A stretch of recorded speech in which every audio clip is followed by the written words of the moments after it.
Bismillahirrahmanirrahim. Sambil terangkan sedikit atau dibaca saja? Baik, sambil terangkan sedikit ya, sedikit saja. Baik. Ini saya baca dulu. Satu, persiapan sholat ya. Persiapan sholat untuk tanggal 10 itu, pertama, mengenakan pakaian terbaik disertai wewangian. Ya. Hadisnya riwayat Hakim di kitab Al-Mustadrak nomor hadis 7560. 7560. Langsung dari cucunya Nabi sallallahu alaihi wasallam, Al-Hasan. Ya. Beliau menyampaikan, haddatsana qala amarna Rasulullah sallallahu alaihi wasallam fil 'idaini an nalbasa ajwada ma najid wa an natatayyaba bi ajwada ma najid wa an nudhhiya bi asmana ma najid. Fokus. Telah memerintahkan kepada kami datuk kami Rasulullah sallallahu alaihi wasallam, kakek kami Rasulullah sallallahu alaihi wasallam di setiap 2 hari raya, di Idul Fitri, Idul Adha. Apa perintahnya?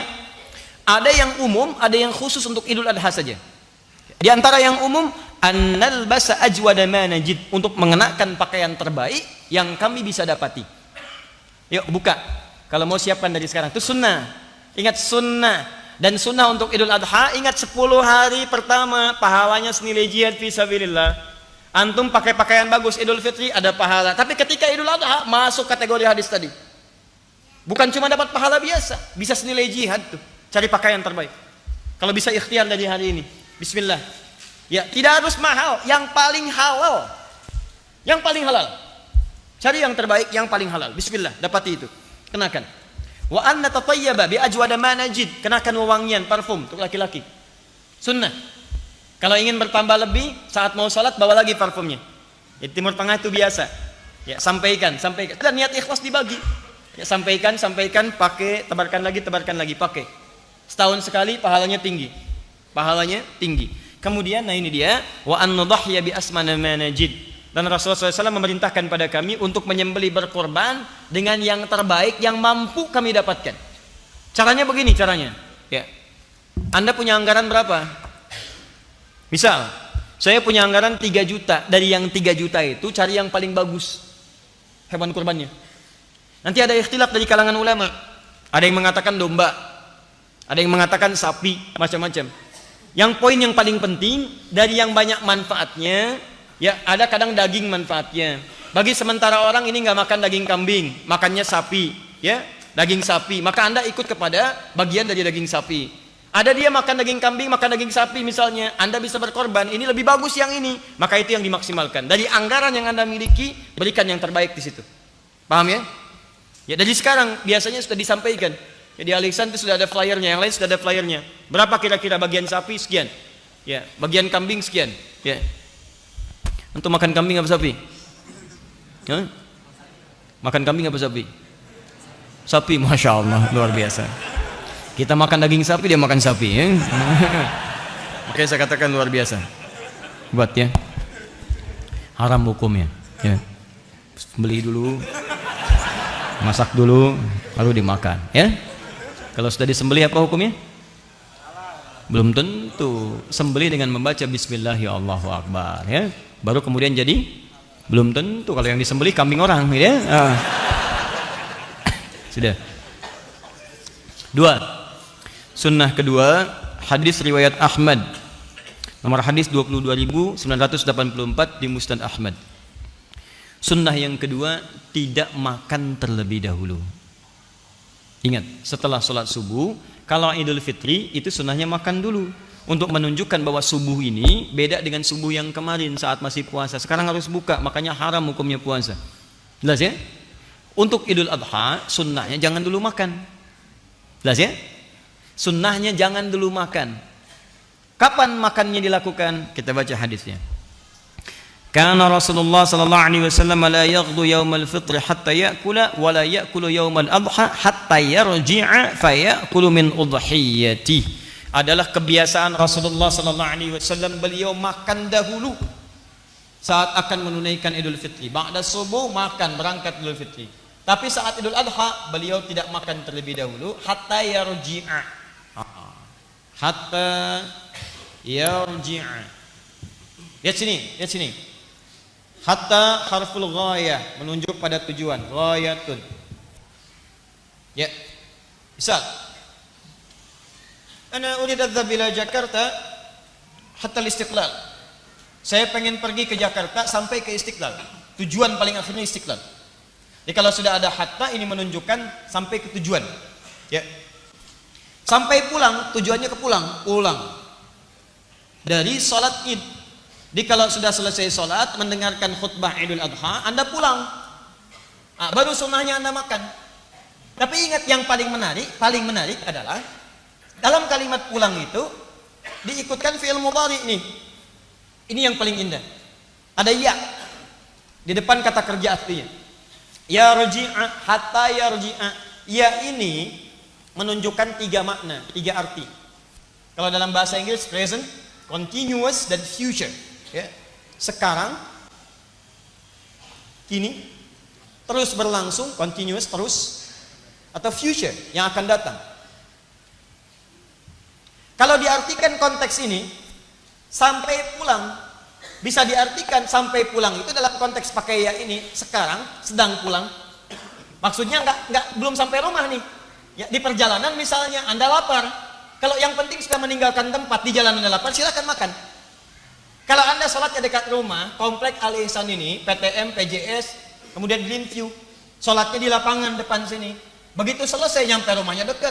Tapi kalau antum dari Bekasi sholatnya di Istiqlal, ya belum tentu cepat nyampe rumah. Di jalan misalnya sudah terasa lapar, ya boleh antum makan di jalan, tidak ada masalah. Tidak ada masalah, silakan. Ya, jadi tidak apa-apa bekal misalnya di mobil, kemudian jangan makan dulu sampai selesai sholatnya, dengarkan khutbah Idnya, pulang misalnya di jalan sudah mulai terasa. Apalagi misalnya buka siaran radio, status sudah mulai muncul, gambar-gambar bertebaran, sedang makan ketupat, ya, dan sebagainya. Sementara Anda belum nyampe rumah. Ya, miss call sudah banyak, status sudah dibuat. Ketupat hari ini rasanya begitu pahat, ya kan? Antum belum makan, merasa nggak enak. Jangan tunggu sampai kemudian nyampe rumah. Boleh sekarang, silahkan nikmati. Yang penting status pulang. Udah selesai. Jelas? Di jalan boleh bekal. Ya, awas jangan dilarang. Anak-anak Anda mungkin ikut ke Istiqlal. Usia 6 tahun, 7 tahun. Lapar mah, tahannya nak ya. Ini sunnah sampai rumah. Sunnahnya boleh makan. Atau misalnya terus berlangsung, mau dekat ke rumah, lapar banget gak bisa tahan, boleh. Atau sampai di tujuan, sampai di rumah, silahkan makan. Tidak ada masalah. Mana ambil yang paling mudah. Ya, adapun sunnah Nabi kalau bisa dilakukan, ya, hatta yarji'a fayakulu min udhiyatihi, sampai pulang ke tempat tujuan, kemudian yang pertama beliau makan adalah hasil sembelihannya. Hasil sembelihan. Jadi kalau mau makan yang lebih sunnah lagi, pertama kali dicicipi adalah daging hewan kurban yang telah kemudian disembelih dan telah dimasak terlebih dahulu. Ya. Awas jangan salah mengartikan. Anda baca terjemahan, oh Nabi makan adalah hasil sembelihannya. Masya Allah, sunnah Nabi sembelih. Bukan begitu ya, masak dan seterusnya. Paham ya? Jadi sunnahnya jangan dulu makan, begitu Anda lakukan berpahala. Yang kedua, siapkan makanan untuk pulang. Dan kalau bisa, kemudian yang pertama dimakan adalah hasil sembelihan yang telah dimasak terlebih dahulu. Makanya nanti, kenapa disebut udhiyah dari kata duha? Kalau bisa waktu duha itu, mohon izin teman-teman, itu sudah menyembelih. Nanti kita akan lihat bedanya Idul Fitri dengan Idul Adha. Kalau Idul Fitri agak longgar sholatnya, jam 7 boleh. Karena orang berangkat tuh ada yang makan dulu. Tapi kalau sholat Idul Adha jangan kelamaan. Syuruk tuh udah dimulai sholat. Ya, jadi begitu naik masyrik, lewat satu tombak udah lewat. Ya, kalau sekarang udah 6 lewat 2 menit.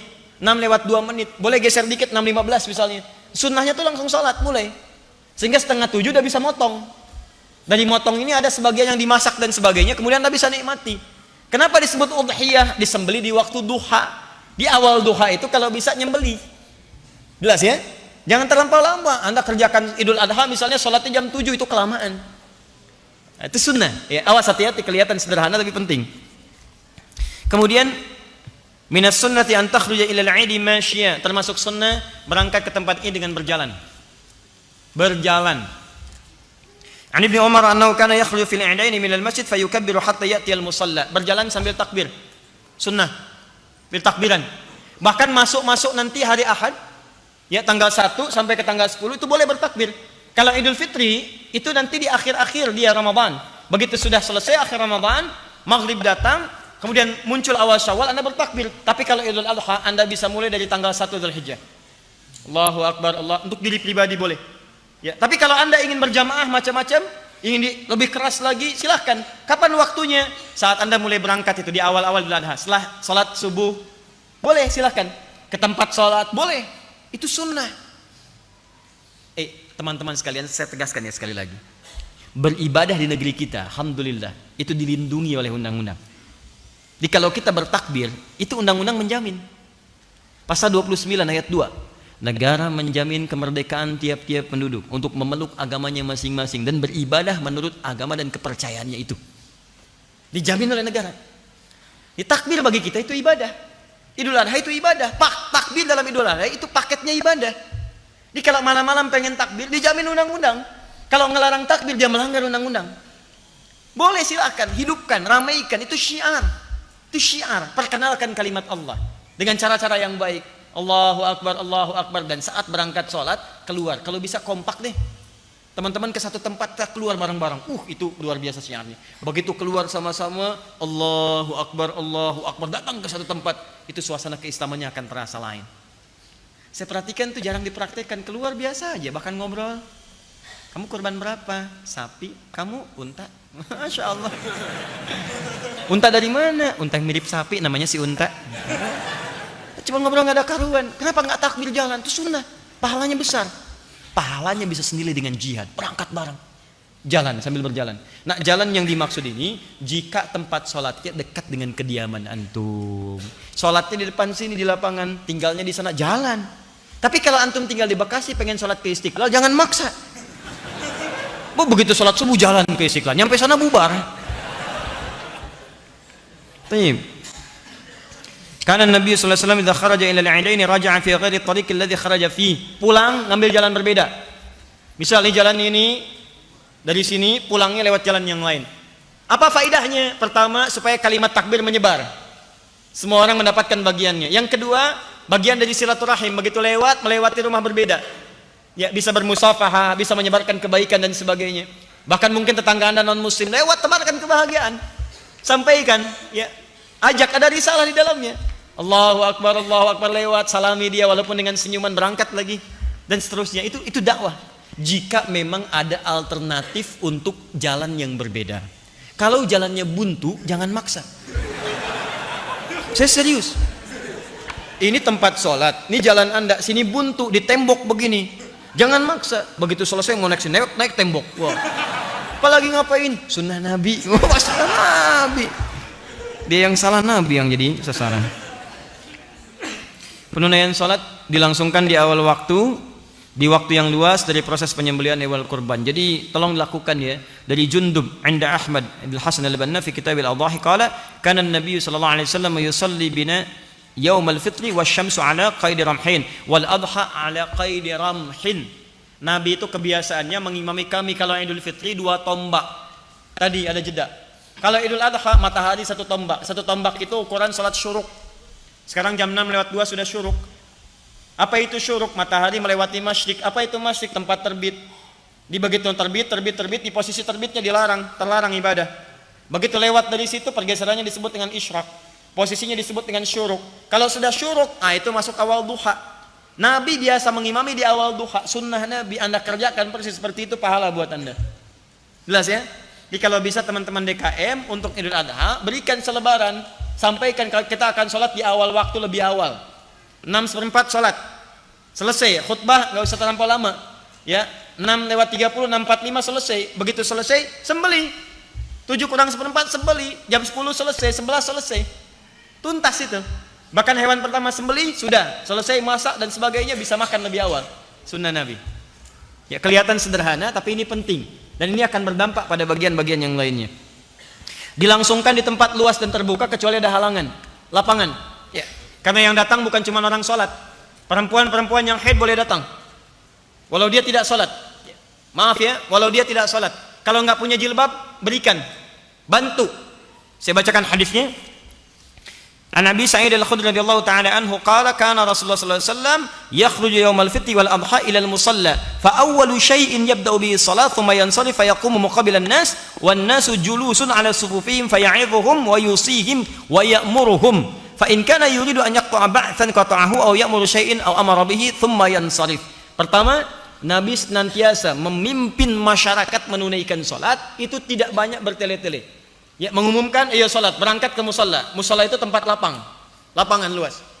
Kalau ada kendala, hadis berikutnya dari Abu Hurairah, seperti hujan dan sebagainya, diarahkan ke tempat kemudian yang ada naungannya, seperti ke masjid dan sebagainya. Ingat, yang disebut musalla itu tempat luas. Kalau masjidnya lebih luas daripada lapangan, salatnya di masjid.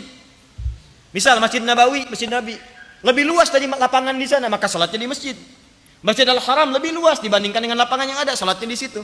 Kalau masjid antum tidak menampung jamaah, ya terlebih ada kalangan yang tidak salat misalnya yang lain, maka lapangan digunakan. Tapi kalau hujan, maka kembali beralih ke masjid. Jelas? Kemudian Nabi melangsungkan khutbah, kalau ingin memerintahkan sampaikan perintah. Kalau ingin menegaskan larangan, sampaikan larangan, tidak bertele-tele. Setelah selesai beliau tutup dengan salam, kemudian tutup dengan doa, selesai itu baru kemudian bergegas untuk menunaikan penyembelihan. Tahan. Memasang sutrah depan imam ya. Ingat, depan imam sebagai gambaran saf yang tidak boleh dilewati, itu sudah pernah saya terangkan. Sunnah bersedekah boleh. Ya, sunnah bersedekah. Jadi kalau ada nanti dalam konteks Idul Adha, sebelum salat atau setelah salat Anda ingin edarkan kotak infak, itu boleh. Sunnah bersedekah ya.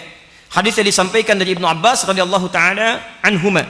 Ya. Thumma atan nisa wa ma'ahu Bilalun fa amarahunna bis sadaqah fa ja'alatil mar'atu tulqi kharsaha wa tulqi sikhabaha. Dalam konteks kemudian beliau berkhutbah, ya ada dalam keadaan tertentu Bilal diperintahkan untuk berputar mengumpulkan sedekah. Ya, maka ada kemudian yang mengumpulkan dengan antingnya, ada pula memberikan kalungnya. Jadi perempuan-perempuan ada yang sampai bersedekah pada saat itu. Jadi sunnah boleh. Di dalilnya kalau ada yang bertanya kenapa ada yang sebelum sholat lewat pakai kantong, ada yang pakai kotak dia jalan begini, itu bukan mobil-mobilan tuh ya, jalan geser-geser, bukan begitu. Itu sunnah ya. Jadi dari sekarang siapkan, boleh Anda kemudian isi. Saya agak cepat di bagian yang terakhir. Maaf, penulaian salat Idul Adha tidak diawali dengan adzan maupun iqamah. Jangan terlampau soleh ya. Jadi nanti pas bangun salat nggak usah adzan, nggak usah qomat. Termasuk kalau salatnya ditunaikan di lapangan, itu tidak ada tahiyat lapangan. Ingat, tidak ada tahiyat lapangan, yang ada tahiyatul masjid. Ya, kalau di masjid silakan tahiyatul masjid, tapi kalau di lapangan tidak perlu tahiyat lapangan. Ya, jelas ya? Jadi duduk saja, datang langsung duduk. Jelas? Kalau ada kotak langsung isi untuk sedekah. Tayyib. Menunaikan salat sebanyak 2 rakaat selanjutnya sudah dipahami dengan baik, dan pada akhirnya saya ingin sampaikan, insyaallah semua materi yang disampaikan termasuk hikmahnya, apa kesan Idul Adha itu. Maaf, terakhir saya ingin tutup sebelum kita berpisah dalam ta'lim malam hari ini. Ingat baik-baik, setiap datang Idul Adha tidak hanya terkait dengan evaluasi diri, kemudian juga dengan ibadah kurban, tapi ada perbaikan evaluasi keluarga. Pesan saya, tolong Anda cermati kembali tentang perjalanan kisah Nabi Ibrahim dengan keluarganya.